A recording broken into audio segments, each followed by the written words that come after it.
Üdvözlünk mindenkit a La Casa Grotta csatornán, és azt hiszem, hogy ezt legalább a 39. alkalommal mondom. Igen, mert lehet, hogy nem mondtam egyszer se. Lehet, hogy te is mondtad, de főként én mondtam. És ha nem is minden héten, de minden második héten azért jelentkeztünk. Volt, amikor hetente, volt, amikor 2 hetente sikerült. Hát elvileg 52-nél kéne tartsunk. Igen. De 1 éve indítottuk a csatornát. Ugyanezen a kanapén. Igen. És hát most emlékezünk egy picit az eddigiekre, mert ez így szokás, vagy nem tudom, mert így van kedvünk. Meg egyébként is még itt vagyunk ugye Pesten. Igen. Megjött Bagira is emlékezni kicsit. Ő most szerintem a képnek a legalján van, úgyhogy nem biztos, hogy látszik, itt egy macska van. Igen. Csak, és ő is 1 évvel idősebb lett azóta. Na, szóval lényeg az, hogy gondoltuk, hogy felidézzük, hogy mi történt itt a ház körül. Hát először is ugye tavaly ilyenkor, ilyen tájban erősen készülöttünk, hogy leutazzunk és levigyünk egy csomó cuccot. Miután már voltunk lent előtte. Voltunk lenne előtte, ugye 24 decemberében vásároltuk meg a házat, de hát az adásvétel az úgy zajlott, hogy meghatalmazással, tehát mi nem voltunk jelen az aláíráskor. Kulcsokat meg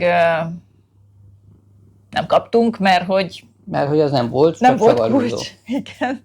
Nem volt kulcs, viszont tudtuk, hogy kell bemenni. Tehát igazából, hogy mondjam, csak az nem ment be, aki nem akart. De aki ezt a kis történetet részletesebben is szeretné megnézni, ott majd megnézheti a honlapokon hamarosan. Na, szóval az a lényeg, hogy a papírok már nálunk voltak, hogy a birtokunkban van a ház, és hát össze voltunk pakolva ugye az előző lakásból, és akkor már itt laktunk ebben az új lakásban, és hát volt egy csomó olyan dolog, ilyen mindenféle régi bútorok, régi limlomok, szerszámok, egyebek, amik tárolóban landoltak, és foglalták ott a helyet. Az volt a lényeg, hogy az előző lakásunk átadását azt egybe kellett kötnünk azzal, hogy leviszünk egy csomó holmit Anverzába, mert nem volt annyi raktárhelyünk, tárolóhelyünk, és ha amúgy is mentünk volna, akkor már logikus volt, hogyha onnan rögtön oda viszünk egy adag holmit. Igen. És ez meg is történt tavaly, ugye január utolsó napjában, 29-én. Nem, a 30-án értünk le, igen. 31-én kezdtünk kipakolni, és 1-én jöttünk ugye vissza. És rögtön ebből készült utána az első epizódunk. Igen, de akkor ugye csak pakoltunk, és jöttünk, mentünk. Hát gyakorlatilag igen, mert hogy késő este sötétbe érkeztünk le, akkor már csak a parkiban ugye szálltunk egyet, másnap reggel lementünk, kiszoltuk az egész holmit, addigra már este lett megint, mert azért nem volt kevés, meg nem is sikerült közel megállni teljesen. Na, és ugye megittuk a kis áldomásunkat. Még az étteremben, ugye a érkezés napján. Bizony. A híres neves likőrrel. Úgyhogy most is mivel ezért emelem föl, mert eddig nem látszott ott az asztalon. Mivel beszereztünk azóta egy üveggel.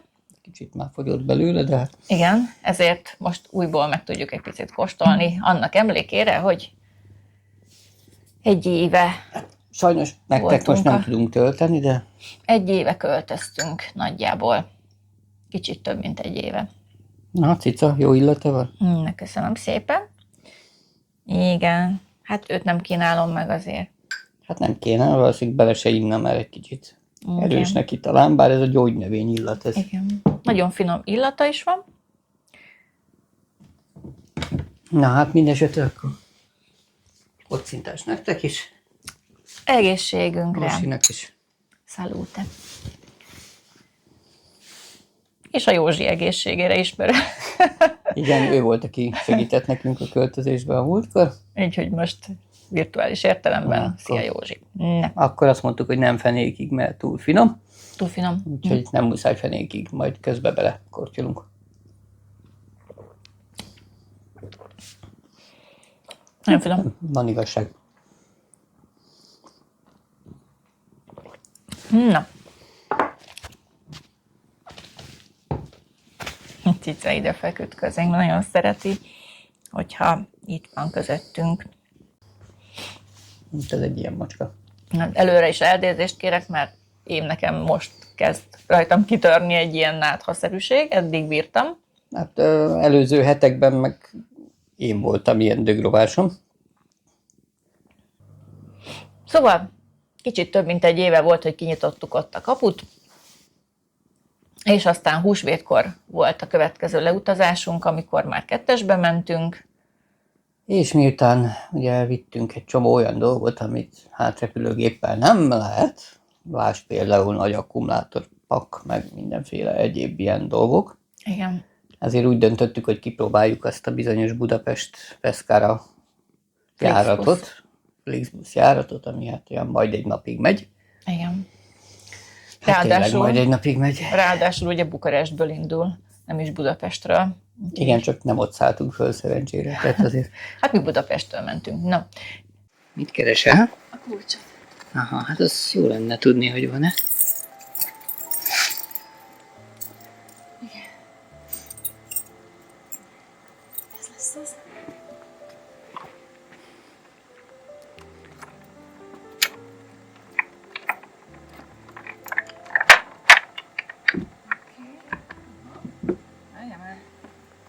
Mondd be, annyi. Ez jó.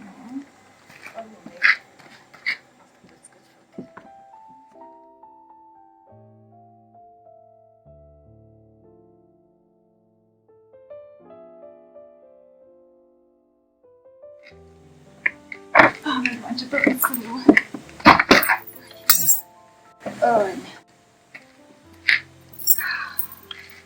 Otthon, édes otthon. Na gyere beljebb. Akkor is kinyitottuk a kaput. Szóval volt egy második kapunyitásunk is. De akkor már lakatot nyitottunk, és nem Igen. bilincset. Igen, mert akkor már volt saját lakatunk. És jó sötét volt a házban, mert ugye egyrészt este volt, másrészt villany nem volt.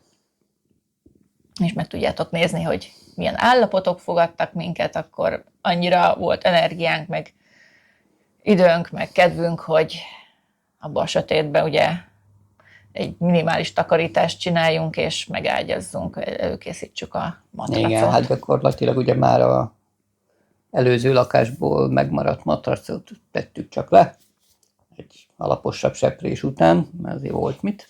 Igen.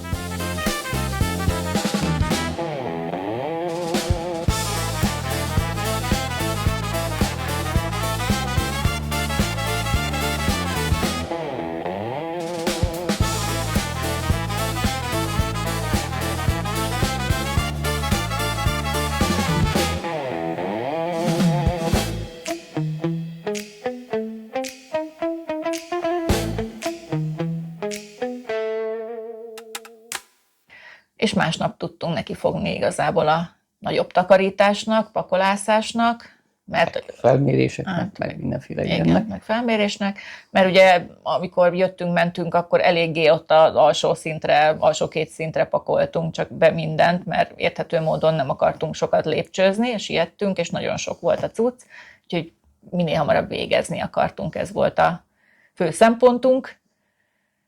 Most viszont ugye volt időnk arra is, hogy kicsit rendezgessünk, kicsit pakolgassunk, kicsit takarítsunk.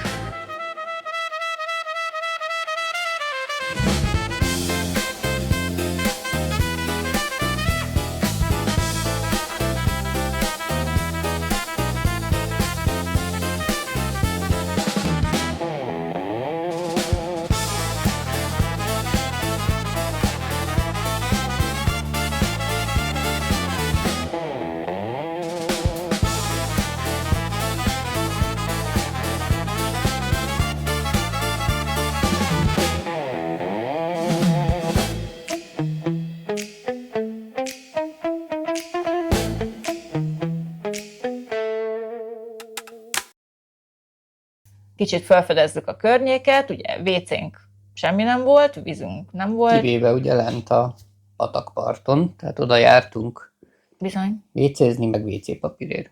És ebben csobog a patak? Hát persze. Na, egész más színed van. Ja, itt a slazépapír.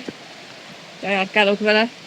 Hát azért nem hagytam ott, mert ez az egy WC papírom van most. Nem tudom, hogy hányan használják. Így majd mindenki azt fogja hinni, hogy te meglát egy WC papírral a hónod alatt fölfelé, hogy elloptad a WC papírt, és most viszed fölfelé. Az is lehet.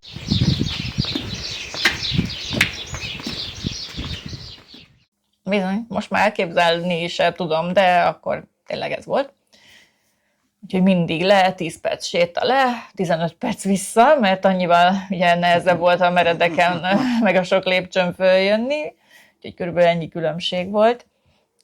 De igazából ki lehetett bírni. Egyszer-kétszer voltam a bárban, amikor ott ettünk, akkor ott is van WC. Hát akkor össze lehetett kötni a bemenetet a kimenettel, és akkor Így van. rögtön. Úgyhogy akkor csak egy pár napot voltunk húsvét környékén, voltunk bevásárolni is. Mi más szereztünk volna, mint felmosó felszerelést, igen, meg sampont, meg ilyen tisztálkodószerekből egy pár fogkrém, ilyesmit, hogy legyen ott is nekünk valami. Valamint PVC csöveket, hogy be tudjuk kötni a WC-t a csatornába, igen. Mert addigra ugye földerítettük, hogy a mindenfelé a falból kiálló ilyen lefolyó csövek, azok úgy tűnik, hogy rendszerbe vannak kötve, és igen. Be is vannak kötve valami közcsatornába. És addigra oda rendeltünk egy WC-t és egy tartályt. Hát ez már ugye a tavaszi alkalom volt. Még ez a úgyhogy ez már ott az egyik szomszédnál, Benedettánál lakott, mire mi megérkeztünk. Így van. Úgyhogy át is vettük, átmentünk hozzá, átvettük, átvittük, és elkezdtük ugye beszerelni a tartályt, meg a csöveket összeszerelni. Kis betonozás, kis ez az amaz, mert azt is szereztünk, ilyen zsákos betont, de so jó gyorsan kötőset sikerült. Hát túlzottan gyorsan kötőset. Olyan gyorsan kötött, hogy nem tudtuk fölvételezni. Nem, mert rákérdezett az Ipse egyébként a boltban, hogy gyorsan kössön el, hát kössön gyorsan persze, de a gyorsan alatt nem azt gondoltuk, hogy 3 perc, hanem mondjuk azt a 4 órás fajtát, ami szokott lenni. Igen. Tehát egy kicsit más. Nem a 10 perc alatt megköt a beton. Hát lényeg az, hogy mire az ember a állagát eloszlatta rendes és összekevert, addigra már kezdett is összeállni, és igen. Rohadtul melegített.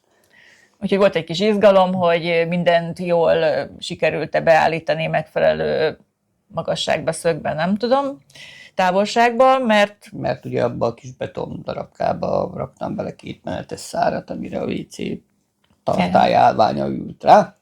Úgyhogy azért nem volt teljesen mindegy, hogy sikerül eltalálni, meg rátenni utána majd a WC-t, és nem csak rátenni, hanem oda rátenni, ahol akarjuk. Különben törhettük volna fel a frissen oda öntött betont. Hát, úgyhogy illetve egy egész napot arra szálltunk, hogy kirándultunk. Így van. Bár ez nem biztos, hogy kellemes emlék. Akkor volt, amikor a vendéglőbe is mentünk, ugye? Igen, és utána mentünk igen, a Domonkos tóhoz, csak igen, mert megnéztük, hogy 10 kilométeres kis pici túra, tudjátok.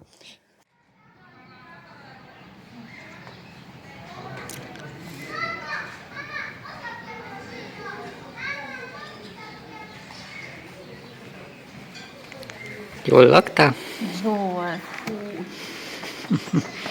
Tele van.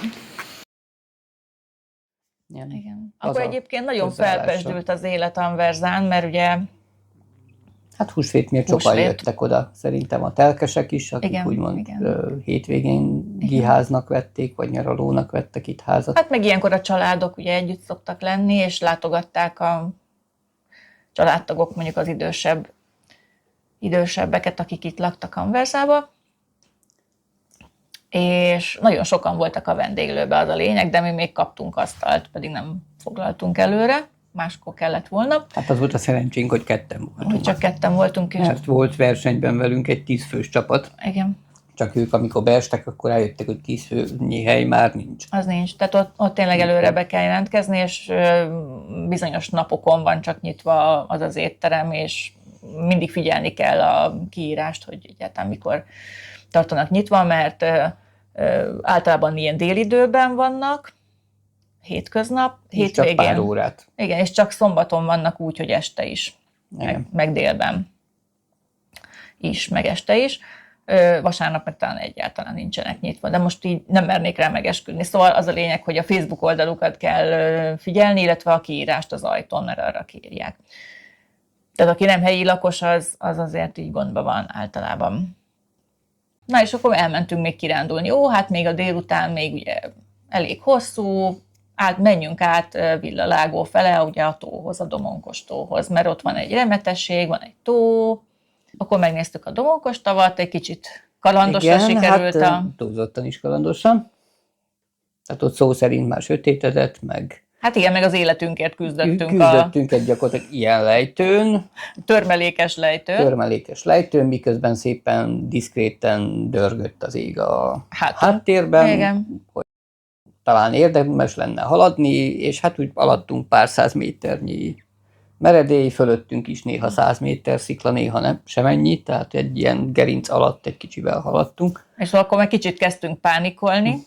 Hogy egyáltalán oda fogunk-e érni, mert akár hanyadik ilyen hegygerincet kerültük meg, akkor mindig azt vártuk, hogy na akkor ott meglátjuk a tavat, meg a legalább a csücskét, vagy valami. Meg Villalágot, de hát igen. az ugye nem. Ez egy picit olyan Shrekkes élethelyzet volt, hogy ott vagyunk már, nem voltunk még ott. Igen, és tényleg dugott az esőlába a fejünk fölött, vagy hát a vihar készülődött konkrétan. Mondjuk távolról hallatszott a dörgés, de azért nem tudtuk, hogy merre fog éppen menni, felénk, vagy nem felénk. Igen, és mondjuk a hegyek közt ez nem annyira egészséges dolog. És ott, ha elkap minket egy ilyen nyílt terepen, egy ilyen villámlós zivatar, hát mondjuk az úgy nem lett volna. Lehet, hogy a vihar is ideges lett volna, és levezette volna a feszültséget rajtam keresztül. Úgyhogy ez... Annyira nem egészséges. És nem tudtunk volna lefutni, tehát azon a hegyoldalról ott, mondom, kapaszkodtunk szó szerint. Hogy... Hát az első lépések nehezek, csak utána már mész magadtól. Szóval ott nem az volt, hogy jaj... Törött kézzel. Igen, tehát hogy akkor az nem az volt, hogy akkor gyorsan keresünk magunknak valami védett helyet, aztán... Minden esetre hosszú túrák meg küzdelmek után végül csak kiukadtunk valamire, mi mondtuk, most már itt kéne a tónak lenni, hát a térkép szerint is, meg GPS is. Ugye ott vagyunk a tónál, csak egy kanyar után hirtelen megláttuk a tavat, de alulnézetből. Az lenne ott fönt a vízszint. Hát, igen, mert lejutottunk végül a völgybe, de túlságosan a völgybe jutottunk. Tehát miközben ott ugye a Domonkos tónál van egy irdatlan nagy duzzasztógát, ahol azt a tavat gyakorlatilag igazából duzzasztják, hogy egy kicsivel nagyobb víztározó kapacitású legyen. Igen. És ennek a gátnak az aljába lukadtunk ki. Uh-huh. És akkor még föl kellett kapaszkodnunk a másik oldalra, hogy az autóútra följussunk. Mert hát az már fölment a gerince, és ezen a gáton fölül vezetett át. Úgyhogy, ha jól emlékszem, hogy este 7 óra körül lyukadtunk ki. Hát már igencsak szürkület volt. Ugye ott kora tavasszal azért később szürkül egy picit, mint nálunk, mert nagyobbak a megvilágított időszakaszok a délebbi fekvés miatt. Hát ami szerencsés volt, hogy végül is az eső nem kapott minket el. Igen, a tó az nagyon szép volt, csak mondjuk így viszonylag kevés napfény mellett, meg egyéb, mert nem mutat azért annyira impozánsan, mint ahogy az szokott. Tehát az a gyönyörű türkis kék vize az valószínűleg akkor él, hogyha süti a napfény. Úgyhogy akkor még ott ámuldoztunk, meg fotóztunk, meg videóztunk. Ezt azért megnéztük a Domonkos kolostort. Igen, ott meg egy barlang is van, ugye, ahol a Szent Domonkos Remete Szent Domonkos meghúzta magát és élt. Tehát annak van egy ilyen kis barlang, ahol van egy kis emlékhely, meg van egy kis kápolna, az így nagyon szép volt. És akkor még voltak is, tehát, hogy egy csomóan autóval oda mennek. Hát persze, mert autóval innen pár perc alatt benn vannak a Szulmónában is, tehát Anversa innen a szomszéd falu gyakorlatilag. Igen, és ha jól emlékszem, akkor ez egy vasárnapi nap volt, ráadásul. Tehát akkor 2 busz megy el, Szkándó fele. Hát húsvét vasárnap ráadásul. Igen, húsvét vasárnap, tehát 2 busz megy el, egy délelőtt, egy délután. És a délutáni az ilyen 5 órakor jön vissza Szkándóból. Tehát az már sehol nem volt. úgyhogy 5 óra után valamivel, ha jól emlékszem, és hát mi a 7-kor értünk oda, úgyhogy az esélyünk nem volt, hogy busszal visszajussunk, úgyhogy mondtam, hogy nincs más lehetőség, most vagy visszagyaloglunk, nem egy halál, csak akkor biztos, hogy sötétbe fogunk ott gyalogolni azon a szerpentines, kanyargós, és hát az autók néha ugye Hát alig két autó férnek el. már nem mindenhol fér el egymás És mellett. hát ilyen láthatósági cucc nem nagyon volt, meg ilyen, hát maximum a telefonnal tudtunk volna világítani magunknak. Amíg bírja. Úgyhogy úgy döntöttünk, hogy inkább visszastoppolunk, és reménykedtünk benne, hogy az olaszok, hogy mondjam, stoppos nemzet, vagy nem tudom, tehát hogy fölvesznek stopposokat, mert Magyarországon nem nagy esély lett volna. Talán mondjuk vidéken lehet, hogy szerencsénk lett volna, de itt Pest közelében biztos, hogy senkit nem vesznek föl, vagy hát nagyon ritka az, amikor fölvesznek valakit stoppolni. Hát ehhez képest itt a második, amit leintettél, az megállt. Az első. Tehát kiálltam, gyakorlatilag megnéztem, hogy gyorsan, hogy mit kell mondani olaszul, hogy vigyenek el minket Anversáig, és gyakorlatilag addig te még keresgélted a fordító programba a dolgokat, én kitettem a kezemet, és gyakorlatilag az első kocsi, ami oda kanyarodott, az már meg is állt. Szóval én nem tudom, hogy csak nekünk volt-e szerencsénk, vagy tényleg ennyire kedvesek ott az emberek, de máskor is volt már ilyen, hogy megszólítottak, hogy nem akarunk el. Kedves hölgy simán elvitt minket, igen. Tehát nem az volt, hogy most akkor júj, mi nem merünk fölvenni egy ilyen párt. Igen, és hogy csodálkoztak is, hogy csak Anversáig megyünk, mert se tudták, hol van Anversa. Na, és akkor eljutottunk a nyárhoz, mert hogy nyáron is voltunk lenni júniusban. Kétszer is, igen, tehát egyszer júniusban. Igen. Akkor volt az, amikor repülővel mentünk, és vonattal, a kvázi normál úton, de akkor vonatpótlás volt, és ezt nem tudtuk előre, nem tudtuk, honnan indul a vonatpótló buszunk. Hát igen, mert ugye a hivatalos menetrend az volt, hogy betranszferáltunk Rómából ugye pedig mentünk volna át Sulmona felé, csak félúton leszállítottak a Róma egyik legnagyobb Tiburtinem közlekedési csomópontján, hogy na, akkor innentől pótlóbusz, csak az nem volt sehol kiírva, meg elmondva, hogy honnan a bánatból indul. Igen, és valószínűleg a rómaiak azok tudták, vagy akik vidékre szoktak utazgatni a vonattal, találkoztunk olyannal, aki szintén tanácstalanul mert próbálta megnyugtatni az idegeinket, hogy relax. Igen, és az a helyzet, hogy se a vasútnál, se ott a nagyon nagy buszállomáson sem tudták megmondani, hogy honnan szoktak indulni a vonatpótló autóbuszok. Na mindegy, pont kifogtuk azt a néhány hetes ilyen leállást, amikor egy pályaszakaszt újítottak föl. Hát tudjátok, néhány hetes, tehát nem áll egy éve. Azóta már mennek a vonatok. De eszembe jutott, Guidonia volt. Guidonia, igen. Hát ott emlékezetes települést, mert eltöltöttünk ott azért egy pár órát. Na szóval, aztán csak leérkeztünk megint késő este, mert még előtte még Rómába is barangoltunk, egy kicsit nem tudván, hogy nem kéne annyit időt eltölteni. Ezért vettünk egy kicsit későbbi vonatra jegyet annak idején, hogy még akkor egy kicsit körülnézünk Rómába, és akkor majd délután megyünk csak tovább. Igen.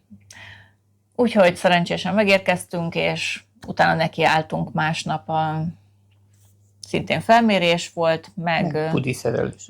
Igen, tehát akkor még gyakorlatilag ugye a csöveket beszereztük még tavasszal. És lehet, hogy tényleg akkor volt a betonozás. Igen, akkor volt a betonozás, mert akkor is voltunk Sulmonába szintén betont beszerezni, meg még sok minden mást.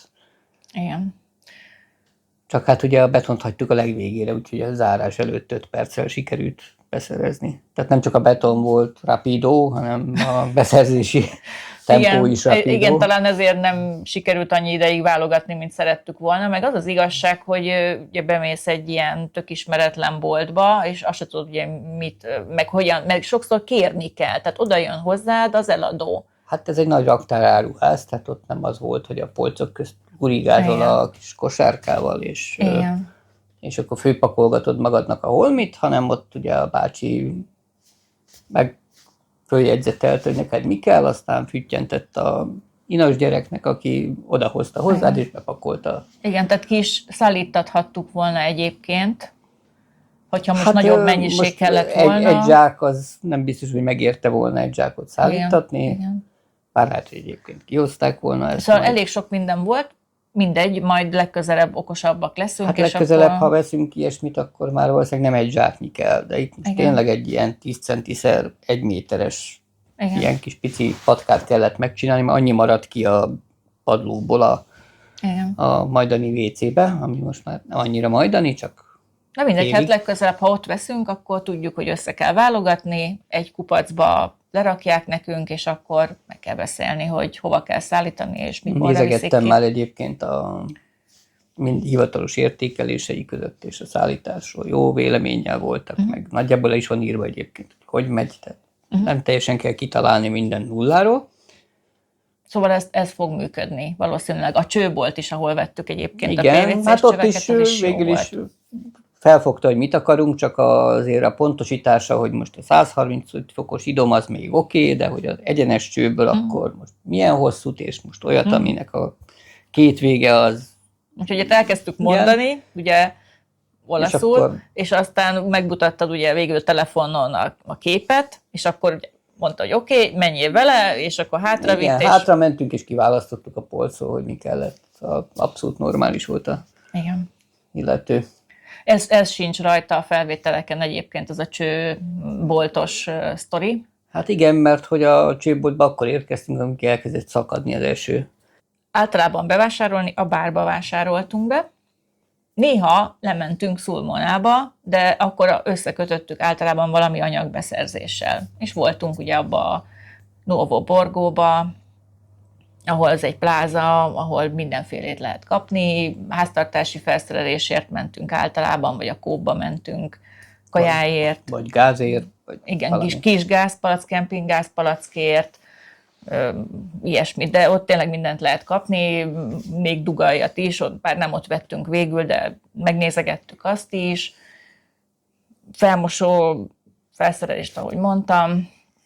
Hát meg kaját. Igen. Azt ott kevésbé vettünk. Igen. És akkor vagy főztünk ugye magunknak esténként, mert napközben ugye dolgoztunk, este összeütöttünk valami nagyon egyszerű kaját a kis kempingfőzőnkön, hiszen csak egy darab kis gázrózsa volt. Úgyhogy azon főztük a kávét, és azon főztük este a vacsorát. Vagy fölmentünk a bárba, megenni egy kotolettás hamburgert. Finom volt. Aztán ettünk fent többször szendvicset, ugye ezt a nagy, óriási pizzakenyeres szendvicset. Egyszer még nyáron fölmentünk a Parkiba is, így nosztalgiából. Egyik este. Már hogy a bioagroturizmóba, ahol többször megszálltunk. Igen, mert hát mi már csak így szoktuk magunk, ezt mondani, hogy a Parki. Igen, mert nagyon hosszú neve van, La Porta dei Parchi. Mert ugye a nemzeti parkok és a regionális természetvédelmi területek központi helyén fekszik, és Anversa fölött egyébként a domboldalban. Az a lényeg, hogy ott ugye friss sajtot, mindenféle jó tejből készült termékeket. Meg egy csomó mezőgazdasági egyéb dolgot. Lehet kapni, mert ott van a kooperatíva, és annak egyik ilyen kis boltocskája is ott van fönt. És ott van egy nagyon jó étterem, ahol ugye a helyi termékek szolgáltatják az alapanyagot, illetve hát a birkák.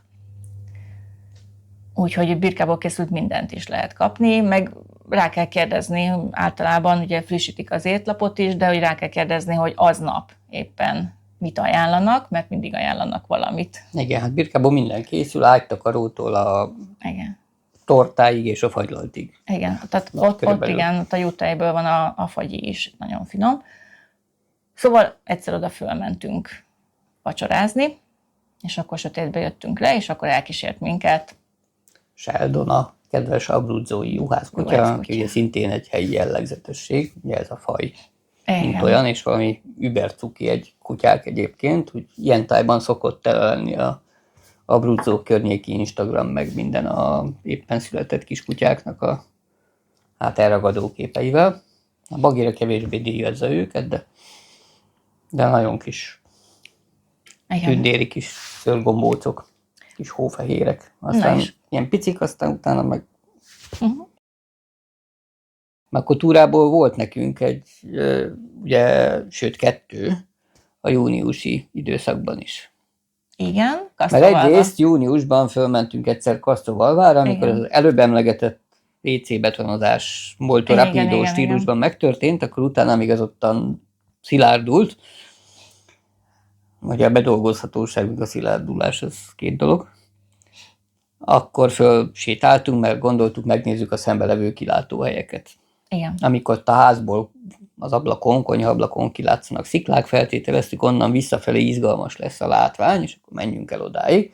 Hát ebből lett egy 10 kilométeres kör, ugye komplett Castrovalva körrel.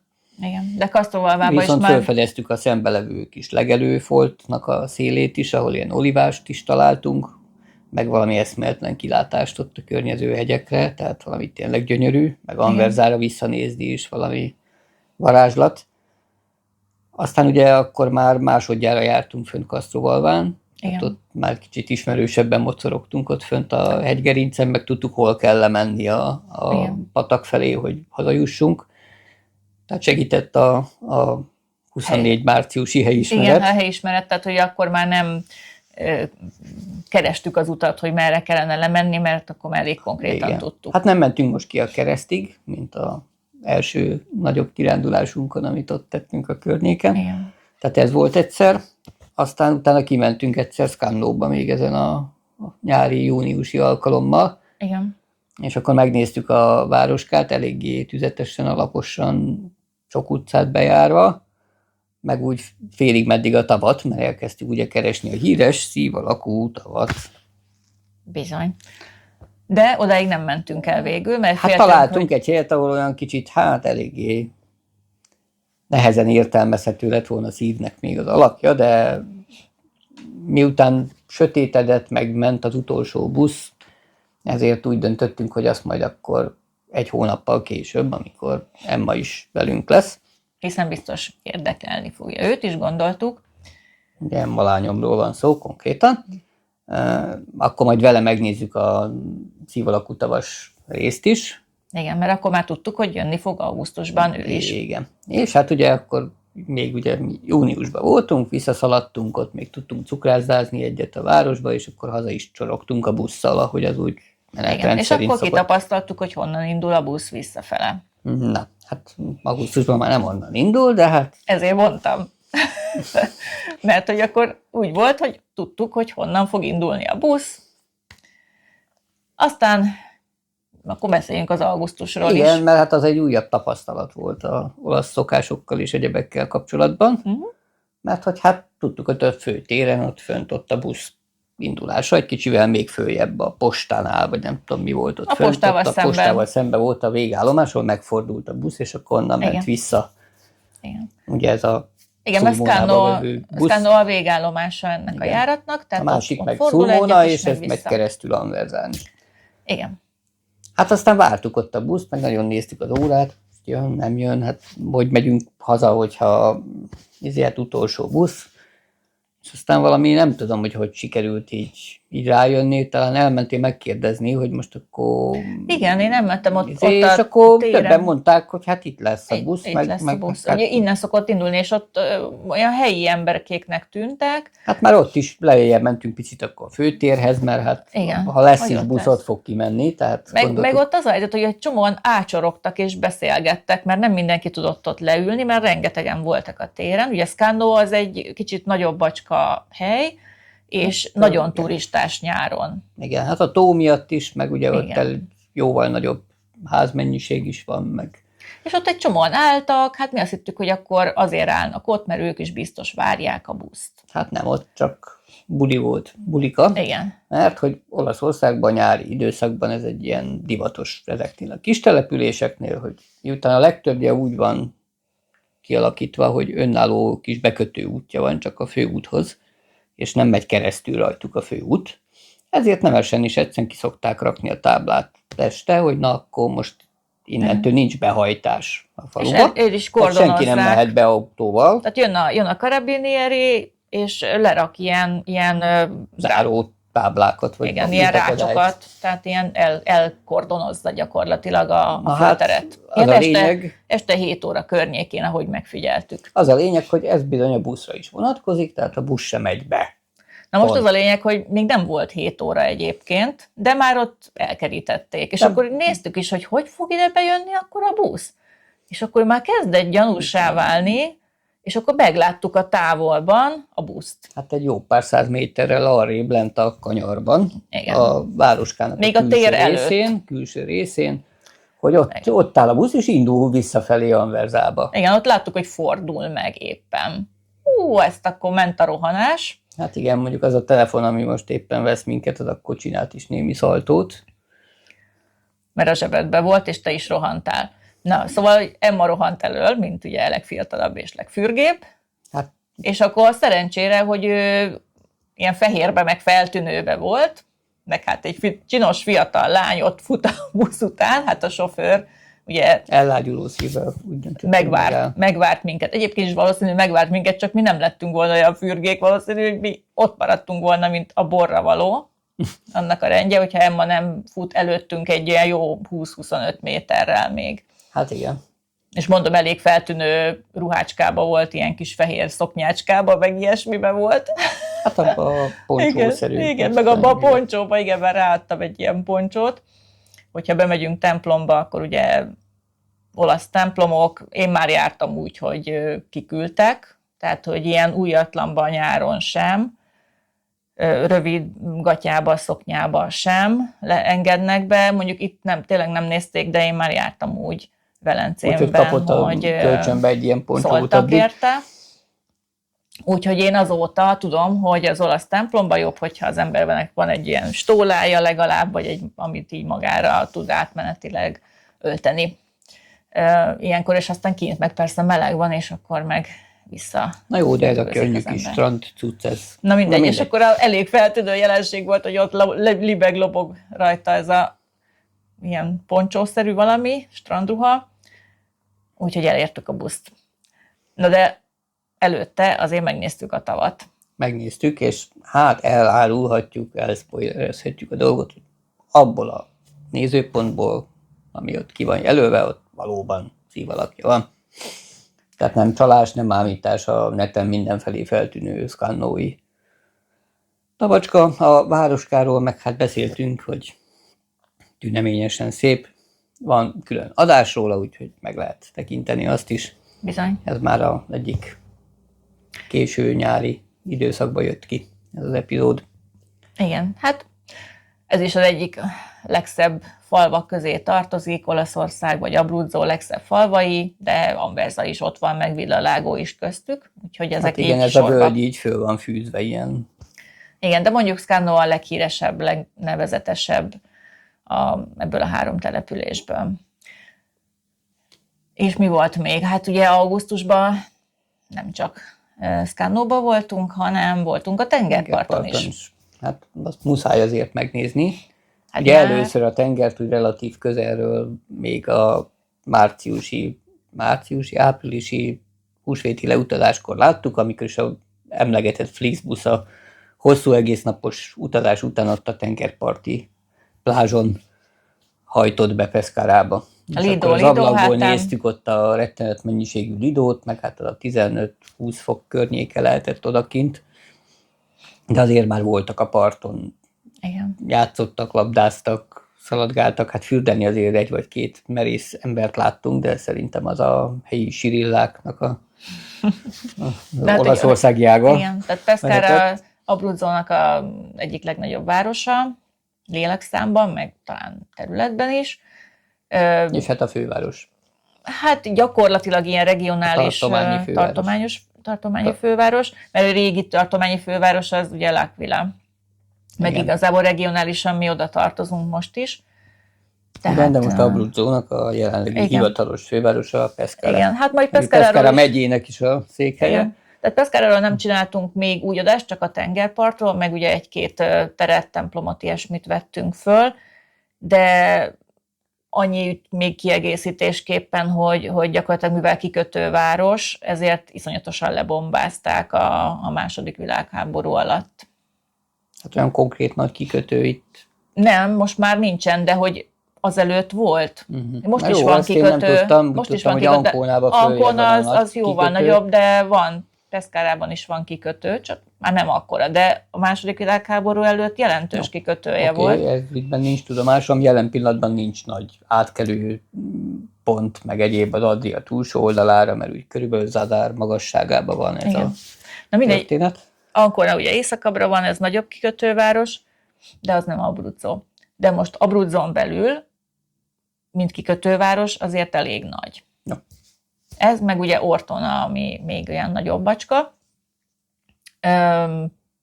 Mindegy, hát látszott is a tengerparton, hogy ilyen nagyon-nagyon hosszú szakasz van, ami homokos tenger, hullámtörőkkel végig. Igen, ilyen szép kis szikla csíkokat rakosgattak be. De az a lényeg, hogy nincsen nagyon óvárosi része, mert lebombázták full az egészet.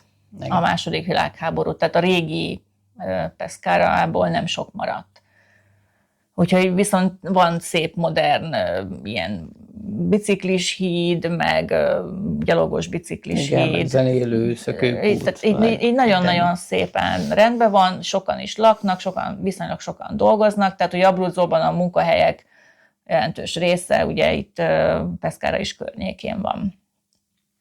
És igazából össze is nőtt szinte Chieti, meg hosszan befelé. Meg a köztes kis települések összenőttek.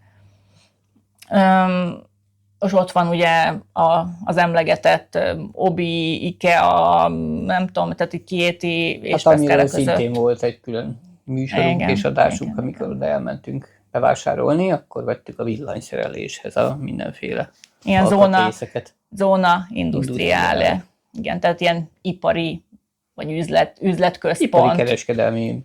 Igen. Az övezet, ami nálunk is szokott lenni egyébként, ugye, amikor a plázák agglomerációkban kint, nagyobb városok mellett ott vannak ilyen helyek, ahol ott tényleg mindent meg lehet találni, meg onnan lehet rendelni is, meg szóval ez jó, hogy nincs annyira, egy olyan 50-60 kilométerre van tőlünk egyébként. Meg mi volt még nyáron? Most belenézek a jegyzetembe. Helyes, azért van. Van jegyzet. Igen, mert most nem jutott eszembe. Igen. Scannò, Sulmona. Igen, mert ott is voltunk bent. Emmával is, meg amúgy is többször üzemmel, és nem mindig csak vásároltunk, azért volt, amikor nézelődtünk egy kicsit. Igen. Mondjuk fagyiztunk, meg most bementünk nyáron ebbe a nagy templomba is. Igen. Ez most nem jut eszembe a neve, de ez ilyen San Annunciata, vagy valami ilyesmi.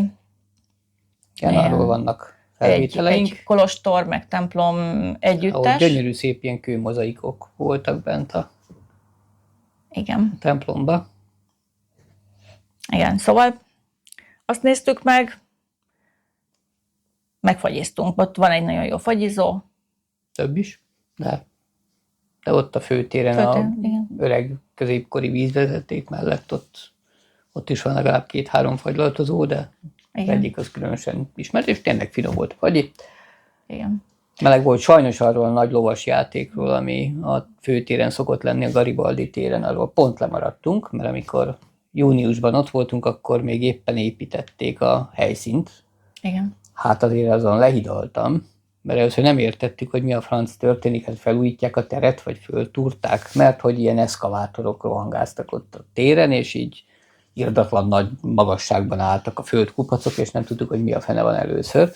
Aztán lassan leesett, hogy hát szokott itt nyáron lenni ilyen lovas játék. Szerintem innen szedhették, hogy ezekből az olasz városokban szokásos lovas játékokból ezt az augusztus 20-ai nemzeti vágtás ötletet itt Magyarországon. Hát itt ezt egy kisvárosban is egész komolyan veszik. Igen. Hát szerintem legalább egy 1,5 méter földet meg kavicsot hordtak rá a főtérre. És ellepték az egészet. Igen. Hogy ugye a lovak, amikor rohangálnak körbe-körbe, akkor azon szaladjanak, meg kiépítettek lelátókat a tér két oldalán körbe, tehát egy szó szerint egy arénát építettek ideiglenesen, és mire augusztusban mentünk, addigra már gyakorlatilag el volt pucolva olyan szinten, hogy már a körről is lesöpörték a maradék. Igen, tehát teljesen visszaállítják ilyenkor. Tehát ez a irdatlan mennyiségű erőbefektetés egy ilyen rendezvényért. Igen, egyébként Sulmonában tehát ez egy nagyon kultúrváros, tehát van színház is, és rendszeresen tartanak hangversenyeket, színházi előadásokat, kültéren is, koncertek vannak, akkor van húsvét környékén ez a Madonna futása. Igen, az is egy nevezetes. Ott is nagyon sok ember szokott. Most volt jönni. ugye januárban a Csoki Fesztivál. Eddigről tudunk lemaradni, látjátok, Csoki Fesztivál. Igen. Ott ugye, és akkor van nyáron ez a lovasverseny, és beöltöznek ilyen korabeli, középkori ruhákba, és abból vonulnak föl. És ugye vannak itt is városnegyedek különböző címerekkel, és azoknak és a környékbeli településeknek, köztük Anversának is, van ilyenkor egy kis csapata, akik ilyen fiatalok általában beöltöznek, és akkor van ilyen településeknek a kis versenye, ilyen kis vetélkedők. Szerintem ilyen néprajzi, meg helytörténeti, meg ilyen témákban, hát ilyen kicsit történelmi témákban, ha jól vettem ki. Úgyhogy nagyon-nagyon színes, forgatag szokott. Hát lehet, hogy az idén alakulni. meg tudunk ebből valamit mutatni, vagy nézni. Tehát nem unalmas az ottani élet egyáltalán. Igen, mert eddig azért olyan fura volt, mert amikor mentünk ilyen koratavasz, akkor mindig olyan félig kihalt utcák voltak, az ember azt hitte volna, hogy itt nincs élet, és közben meg már azon a Csoki Fesztiválról láttunk olyan videófelvételt, ahol valami óvőrült nagy forgatag volt. Tehát nagyon meg tud elvenezni. Igen. Egyébként még kürtős kalácsot is lehetett kapni, tehát a kolondiak biztos már voltak ott. Igen. Úgyhogy aki élelmes, az megjelenik ott. És amúgy is, ahogy néztük, hát nem véletlenül ugye Romániából jön Flixbus, tehát hogy igazából így román utasok, meg munkavállalók egész odáig, sőt még délebbre is mennek. Hát emlékezz a Parkiban a kedves felszolgáló. Igen. Ugye? Tehát Anversában is konkrétan tudjuk, hogy Brazíliából van a bárnak az egyik baristája, az ugye brazil. A felesége Romániából igen, származik, és már ugye régóta ott élnek mind a ketten, nemrég most, szerintem tavaly nyáron volt az esküvőjük, nagyon-nagyon helyes pár, és van, tehát hogy több nemzetből, tudjuk, hogy hollandokból egész sokan. Utcányi van ott fönt a igen. kastély tehát alatt. ők megvettek utcában felújítandó házakat, és ők is így évente 4-5-ször biztos lemennek, így hosszabb időre. Szóval vannak, és a helyiek is nagyon-nagyon kedvesek, nagyon befogadóak. Tehát nekünk mindenki mondta, aki kicsit is ismerős így az olasz vidékekkel kapcsolatban, hogy ott a hegyekben, hát ott annyira zárkózottak az emberek, hogy fogadtak titeket, meg addig, ilyesmi. amíg vendég vagy, addig szeretnek, utána már nem. Igen. Még eddig ezt nem vettük észre, de... Mondjuk nem is voltunk túl sokat, de rögtön az első alkalommal szerintem érdeklődőek voltak, és mivel mi sokszor megfordultunk a bárban is, hát ott van a szíve-lelke, a központ, és voltunk benne, hogy az önkormányzatnál ott is igazából az ügyintézők nagyon-nagyon kedvesek voltak. Ugye nem sok ügyintéző van, főleg a nyári időszakban voltunk, tehát nem tudom, hogy máskor mennyien szoktak lenni, de akkor összesen volt vagy 3 ember körülbelül az egész ügyintézés tekintetében. Szóval a lényeg az, hogy ha nyitva van, mert sokszor nyitva tartottuk ugye a kaput, mert hát úgy jött be a fény nekünk is a munkákhoz, és nem kukkantanak be kifejezetten, de hogyha mondjuk ott vagyok az ajtóban, akkor megszólítanak, köszönnek. Hogy vagy? Minden. Igen, akkor ugye a szomszédasszonyunk, a Tereza. Hát azt tüneményes a néni egyébként. Akkor ő megölelget, akkor voltunk, hogy buli volt a téren, ugye igen. Az is egy nyári... Hát az a tavaszi, a húsvéti... Nem, az nyáron volt szerintem. A júniusinál volt egy ilyen falunap, vagy valami hasonló volt. Hát búcsú, a templomnak a búcsúja. Igen. És akkor meghívtak minket ott a szeretett vendégségbe, hogy nyugodtan együnk, igyunk, akkor mindenféle terülj asztalkám, ugye ott a helyiek finomságaiból lehetett válogatni, akkor volt DJ, meg egy kis tánccsoport, aki ott előadott, és a végén egy ilyen kötetlen tánc alakult ki. A bár, mind a két bár az tele volt persze emberekkel, meg abban is, hogyha mondjuk valami foci mérkőzés van, akkor ott ül az egész település, kicsik és nagyok. Aztán szurkolnak. A gyerekek meg rúgják a bőrt rendszeresen, ott a templom falán pattintgatják a labdát, senki nem szól úgy rájuk, hogy most ne rendetlenkedjetek.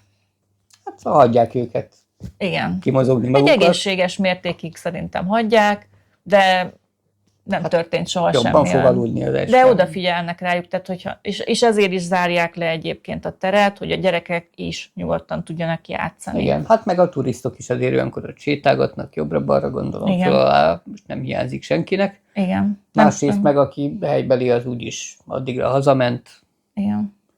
Szóval ott nem hiányzik az, hogy tényleg keresztül menjenek motorral, meg autóval, mert egyébként motorosok sokszor szoktak bejönni, ott Igen, megállni. hát a főúton ugye ez a előbb emlegetett út a Szkannó felé, hát az egyik legszebb útvonal szerintem ott a környéken. Igen. Úgyhogy nagyon sokan járnak arra már csak a látvány kedvéért is motorozni, Meg sokan tudják egyébként, hogy ott a patakhoz le lehet menni, és ott van ugye a WWF által kialakított kis oázis, kis botanikus kert, meg ilyesmi, és ingyenesen be lehet menni, és ott egy lehet hűsölni, és akkor ugye kimelegszik a biciklis, a motoros, és akkor egész... Hát vagy csak pont úgy jön ki neki a menetrendje, hogy ott Igen. érje a uzsonna, vagy ebédidő, Igen, vagy valami, és akkor le tudod ott le tud ülni egy kicsit. csöcsenni aztán. És hát ott patakcsobogás, madárdal, szép növények, nagyon szép környezet. Hát nekünk az ugye egy ilyen 7-8 percre van. Van vizes blokk is, ugye. Szóval nagyon-nagyon jól menedzselik ezt a dolgot. A WWF-nek amúgy is vannak programjai, tehát nyáron minden nap van valami, tehát így tényleg így előre kinyomtatják a táblázatot, a kis műsorfüzetet.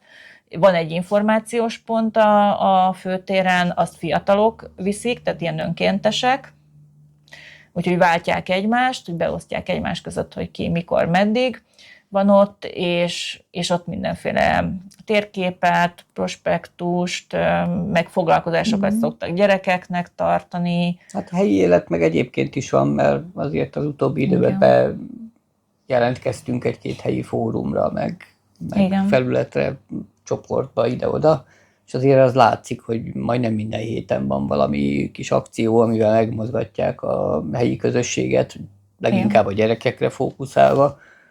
Igen, meg van ilyen kis mozgás, valami ilyen tai chi-szerűség vagy jóga, amit a patakparton csinálnak így nyáron, ha jól láttam, meg tényleg ezek a gyerekprogramok, meg szoktak ilyen vezetett séták lenni, előadások szoktak lenni különböző tematikában. Volt, hogy például a kígyókról volt előadás. Sőt, olyan is volt, amikor legelőször voltunk lent Anverzában, még 24-ben, akkor valami botanikai előadásokat tartottak ott lent meg ilyen, mert hogy ez a környék egyébként Európa legdiverzebb növényzetű helye. Tehát itt nagyon sok virág, meg növény, meg mindenféle van, meg még az állatvilág is azért egy kicsit igen, hát nálunk is van állatvilág a házban, ugye? Azt is el és ezért közben megveregetik a államát. Hát igen, van némi kis gőténk, nem gőténk. Hát van ilyen de van gőténk is. Van gőténk, házi gőténk.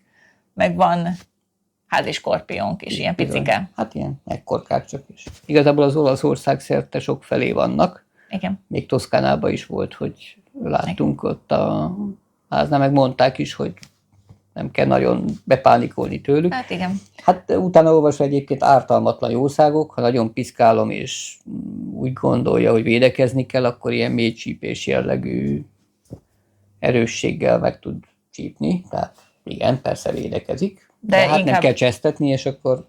De inkább el szokott bújni a kövek közé. De én, ahogy észrevettem, ezek amint észreveszik, hogy előkerülnek és észrevették őket, akkor spuliznak be a kövek közé. Szóval vannak nálunk is állatok ilyen házi állat jelleggel. Sajnos a cicát nem vittük még le, mert hát azért macerás lenne őt oda-vissza repülővel, vagy ilyen hosszú úton, az helyi cicák azért vannak, helyi és néha cicák beszoktak kukucskálni az ajtón. Meg ugye az emlegetett Sheldon, meg egyéb kutyuskák is szoktak lenni, így akit a gazdájuk szokott. Tehát kóborkutyát nem nagyon láttunk, hanem inkább csak akit a gazdája sétáltat. Olyanokat már többet is. És mi volt még? Aztán voltunk ősszel is lent. Hát az mondjuk színpompa szempontból szerintem feledhetetlen volt, mert Igen. az a gyönyörű sokszínű lombozatot szembe a házzal, szembe a völgyben, az varázslat. Időnként meg olyan színekkel jött fel a nap, hogy hajveresztő. És akkor ugye fölmértük a elektromos. Igen, hát akkor ment a csőhálózat, meg a mindenféle átjárók Igen. felderítése. Úgyhogy beszereztünk egy csomó vezetéket, meg kapcsolót, meg dugaljakat, meg ilyesmit. Hát, ezeket majd még valahogy össze kell rakni.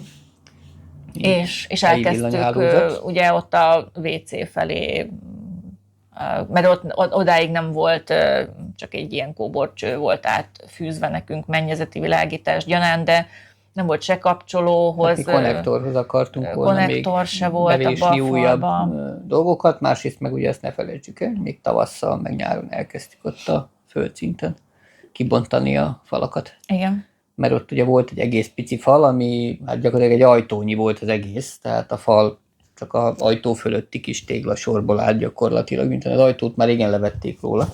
Úgy gondoltuk, hogy akkor már nem maradjon ott az a kis Igen. ficak. Hát nekünk így tetszett, hogy egybe van az a nagy tér. Úgyhogy összenyitottuk azt a kis teret, majd még ott nyilván le kell kezelni, mert most per pillanat csak ki van onnan törve a tégla, Igen. nem lett szépen eldolgozva, meg bevakolva, meg igen. Egyébként nagyon sok házban, ahogy néztem, rögtön a bejáratnál csináltak konyhát. Igen, itt ez divat, hogy kinyitod a főbejáratot, és a konyhába esel be. Ott a konyha, mert az a leghűvösebb nyáron. Hát nekünk egyel föntebb van a konyhánk. Ez ilyen de adottság. Egyébként ez jóval kisebb is ez a szint, mert ugye nekünk a legalsó szint kicsi, és akkor megyünk fölfelé, ugye egyre növekednek a szintek. Úgyhogy itt majd egyelőre most ilyen műhely jelleget fogunk kialakítani. Hát meg ugye kelleni fog. A WC-nk egyelőre itt lent. Igen. A zuhanyzót pedig, ahogy terveztük, az legfölül lesz, úgyhogy... Erről is voltak ugye nemrég epizódok. Igen, mert ugye a zuhanyzót meg szeretnénk majd a hálótérhez közelebb helyezni, mert hát zuhanyozni most vagy reggel, vagy este szokott az ember ki, hogy...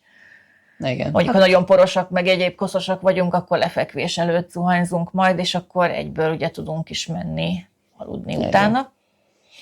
A mosdó meg nem baj, hogyha van lent.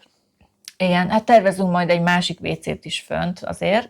Hát meg nyilván a másik szinten is, hogyha úgy adódik, tehát hogyha vendégfogadós szint lesz esetleg valamikor, igen. Tervek szerint, akkor nyilván ott is önálló. Úgyhogy hát 2 fürdőszobánk lesz, ugye 2 külön szinten, és lent meg egy külön WC kézmosóval. Hát utóbbi az, ami jelen pillanatban ugye odáig sikerült eltolni, hogy még bekötve a vízhálózatban nincsen, de leönteni le lehet, és ez szépen eltávozik, tehát most már nem kell járkálnunk a patakpartra.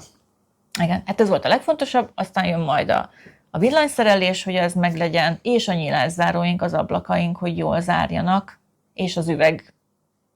Üvegcsere. Hát azt nyilván mindegyiket le kell akasztani, szépen át kell csiszolni, pucolni. És az zuhanyzó. Kiglettelni, kipótolni, ha valahol le van korhadva, rohadva, akkor ott azt levágni és visszapótolni. Igen. Hát aztán majd a kapuval is kezdeni kell valamit. Hát igen, az is egy nagyon szép feladat lesz egyébként, azt már egyébként várom, mert izgalmas. Szóval ezek vannak, amik mondjuk ilyen fő prioritást élveznek most, és hát haladni szeretnénk párhuzamosan lehetőleg mindegyikkel, mert ugye a zuhanyzóhoz oda kell vinni a vizet, meg oda kell vinni az áramot is, meg bojlert szerelni, meg ilyesmi. Igen, tehát a függőségek azok majd rengeteg egyéb munkát fognak oda vinni, tekintve, hogy itt nincs semmi. Tehát itt ezek összefüggenek, és ezzel párhuzamosan meg a nyílászárókat is el kell kezdeni intézni. Én már annyi helyen néztem hogy az interneten, hogy hol van ott üveges, mert üveget szeretnénk vágatni, és majd mi szeretnénk belerakni az üvegtáblát. Ugye hát még ahhoz először rendbe kéne hozni az ablakokat. Tehát Igen, tehát ez majd szerintem ez ilyen tavaszi-nyári projekt lesz, mert akkor jó idő van, tehát nem baj, hogyha mondjuk Még ennyi nem lesz ablak benne, sincs. még ennyi üveg sincs az ablakban, mint ami most van. Úgyhogy szerintem akkor ki lehet bírni, hogy mondjuk egyet így megcsinálunk. Hát, menni fog az, csak ki kell találni, hogy akkor milyen ablakok lesznek. A villanyóránk ugye az közben meglett. Hát elég Az fontos küzdelmesen, volt. most éppen van is vele kapcsolatban valami ügyintézni való, mert hogy már számlát azt küldenék, de hát fogyasztás még nem igazán van rajta. Igen, tehát hogy olyan szinten azt gondolják, hogy már rá is vagyunk kötve, de igazából ez ilyen automatikus fogyasztást számláznak ki, és ott van, hogy ugye majd, ha bediktáljuk az óraállást, akkor Hát valószínűleg az áramszolgáltató egyébként nem tudja, hogy itt nem volt Persze. kiépített villanyhálózat, mert az már nem az ő hatóköre. Igen, tehát hogy nem vagyunk még rákötve, mindegy, szóval diktálni kell majd időnként. Még nem teljesen világos számomra, hogy akkor most 2 havonta, vagy hogy, mert most, amit kiküldtek számlát, az 3 hónapra szól, tehát november nagyjából 10-től január És ma járt le a végéig. határideje egyébként. Igen, és január végéig szólt a számla, és mindegy, annyit sikerült kideríteni, hogy tulajdonképpen ezt most nem muszáj befizetni, mert nem vagyunk rákötve, de viszont be kell diktálnunk akkor, hogy újra ki tudják számlázni a nullát. A nullát igazából, tehát az a lényeg, hogy kell nekik egy leolvasás. Mondom, az nem világos, hogy hogy akkor ezt mi szabjuk meg, hogy milyen sűrűn, milyen időközönként olvasunk, és majd hát nyilván a megállapodás kérdése valószínűleg, és nem teljesen rád van bízva, hogy majd évente egyszer akkor. Na mindegy, szóval korrigálják majd a fogyasztás alapján a 2-3 havonta kiküldött számlát. Ez van. Mert egyébként nem annyira olcsó az energia ott sem, tehát az áram. Sőt, hát nyilván nem olcsóbb, mint náluk. Ja. Úgyhogy egy ilyen általány az nyilván nekünk annyira nem fogja megérni, tehát rendszeresen, hogyha lemegyünk, akkor mindig olvasunk, és mindig bediktálunk. Tehát most van nekünk egy QR kódunk, meg van nekünk egy WhatsApp számunk, amire lehet diktálni. Igen. Meg lehet ugye fizetni, van egy bankszámlaszám, hogy online lehet ezt rendezni. Úgyhogy most itt tartunk az áram dolgokban, ez mondjuk ilyen viszonylag újabb fejlemény, vagy az elmúlt hetek fejleménye. És ha lemegyünk, már pedig el kéne menni márciusban mindenképpen, akkor olvasnunk is kéne. Hát most nem lesz hosszú hétvége március 15-én. Igen, tehát le is kéne fotózni, mert hogy 3 fázis van, tehát 3 fotót kell csinálni a 3 külön fázisról. De ezt az órán. Kiírja az óra. Ki? Ilyen digitális kijelzőn kiírja mind a 3 mérési ponton neki. És köszönünk szépen minden támogató, hozzászólást, kérdést, és a következőkben is várjuk ezeket. Hát nem lett meg az 1 éves évfordulóra a 100 követő, de ezt úgy sejtettük, hogy nem baj. Nem hajt a tatár minket, tehát az olasz se, meg a tatár se. Úgyhogy mi is igyekszünk majd egy kicsit talán jobban foglalkozni itt a közösségépítéssel, mert ebben azért vannak szerintem nekünk is igen, hát a rendszeresség az a mi szempontunkból is sokat számítana. De most mi nem ebből élünk, meg nem ezt csináljuk fő tevékenységként, úgyhogy mondom, mindenkinek nagyon köszönjük, aki követ minket egyáltalán, aki érdekesnek tartja ezt az egészet, és lesznek még szerintem izgalmas tartalmak. Mert... És ha van visszajelzésetek, akkor ne tartsátok magatokba. Igen. Nem csak a munkai kis konyhában, meg a folyosón lehet mesélni, hanem itt is nyugodtan, mert szívesen válaszolunk. Igen, meg lehet írni, hogy milyen tartalmakra vagytok jobban kíváncsiak, tehát gasztronómia, a történelem, a természet, túrázás, való barátkozás. Vagy lehet többet is írni, nem csak egyet. És hát nyilván a fő profil az továbbra is a felújítás, azon lesz a hangsúly, De hogy mellette mi gondoltuk, hogy kicsit kiszínesítjük ezt a dolgot, mert hát zajlik az élet. Na. Igen, Az és élet vannak úgy szép. egyébként olyan epizódok, amiken elgondolkoztunk, hogy tegyünk-e például a helyi dolgainkról tartalmat, mert azért itt is készült kint egy ilyen kis balkonláda, amiben már szépen jönnek elő a kis tavaszi virágok. Tehát, hogyha gondoltuk, hogy ezt is megmutatjuk. Mert az is készült valahogy, az is DIY.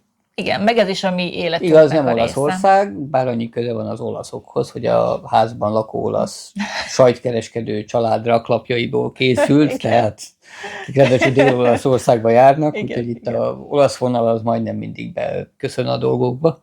Igen, nagyon szép átgyúró raklapokat kaptunk tőlük, amik már nem kellenek a sajtok alá. Úgyhogy itthon is zajlik az élet, és ez szerintem ez is hozzátartozik, majd meg itt is kirándultunk, meg fogunk is majd valószínűleg kirándulni, úgyhogy lesz itt is tartalom, meg lesz ott is tartalom. Nyilván igyekszünk az olaszt jobban megmutatni, mert nyilván arra jobban kíváncsiak érdekesebb, vagytok. azért ezt lássuk be. És nyilván továbbra is nyitott az a dolog, hogy most így főleg az ismerősökhöz fordulok, akik rendszeresen követnek minket, hogy írjatok azzal kapcsolatban is, ha csak le akartok jönni mondjuk egy pár napra, és mondjuk mi is lent vagyunk. Körülményeket látjátok, tehát a körülmények, nem tudunk... Nincs titok igazából, hogy hol tartunk, meg mint tartunk, de úgy, ahogy mi is el szoktunk lenni, van több szoba, ki tudunk alakítani valami átmeneti szálláshelyet bárki számára. Nem lesz sok csillagos szálloda, de... Igen, tehát inkább azt mondom, hogy ez most nyárra alkalmas, de ha valaki meg akar ismerni a környéket, egy jó bázist tudunk biztosítani, de én teljesen nyitott vagyok arra, hogy ha szeretnétek jönni, akkor fennáll ez a lehetőség, és össze tudjuk hangolni a dolgainkat. Így vagyunk, ezek voltunk, köszönjük szépen a lájkokat, köszönjük szépen a követéseket, a megosztásokat, és hát iratkozzatok fel, hogyha nem tettétek volna, és nézzétek vissza a régebbi tartalmainkat velünk együtt, mert most ugye ez egy ismétlős adás. Ciao. Ciao, sziasztok! Sziasztok! Pusztítsuk, vagy ne pusztítsuk? Hát, töltsünk még egy fél pohárkával.